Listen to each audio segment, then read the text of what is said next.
So now when we started about 10, this conversation saying it was absolutely important that you stay in, that you were gonna stay home for Christmas, and now you're kind of wavering, saying, well, if she's gonna be alone, and I guess we could bring gifts up there, and. Yeah, I mean, I keep, like, the person who's, actually thinking about this, saying, no, you're not going, Right. You're gonna stand up to your mom, you're going to stay home, you're gonna be with your kid and do Christmas at home. But, like, the daughter and, like, soft side of me just thinks about my poor mother, like, sitting there sad on Christmas by herself. So. Well, so does it have to be, like I said, it doesn't have to be that dramatic a choice. I mean, right. It's, can you frame it as, I'd like you to frame it as more of a positive thing, that it's really, this is my family. I mean, when, you when you get married, you have a new family, just like your mom probably, I mean, did you go to your mom's parents every No, we stayed holiday? at my, so we would do Christmas at our own house with no, like, most of the time with no family, other family than my immediate family.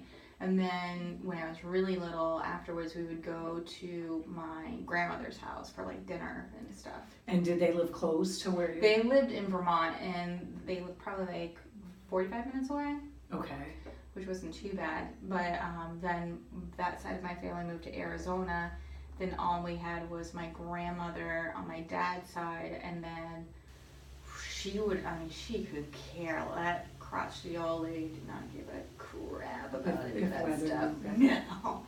So you pretty much just had Christmas with your own family, so where there wasn't a big grandparent presence. Nope, not at all. So your mom chose to make sure that her family came first. Mm-hmm. So can you give yourself permission to feel the same way? Yeah, it's just. Of course, nobody would want their mother to be alone Yeah. on Christmas, but there's. I guess I can just. I really want to talk to her about this in, this month when I go and visit her. Well, that's good. Because there's no. Proactive. Yeah, because there's also no excuse for her not to find, like, because lots of times she's like, oh, it was short notice and I couldn't find anyone to watch the dog, so I'm not coming, or whatever the case may be, or I couldn't find it. She works for an auction. She's retired, so she every other weekend, her friends own an auctioning company. Yeah. And my mom stands up with stuff, holding it like this, for like 3 hours, just showing things. And she gets paid $50 every other weekend. Right. And she says this is her job.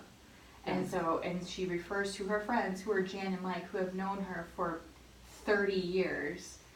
She refers to them as her boss, as if she's collecting benefits, working full-time.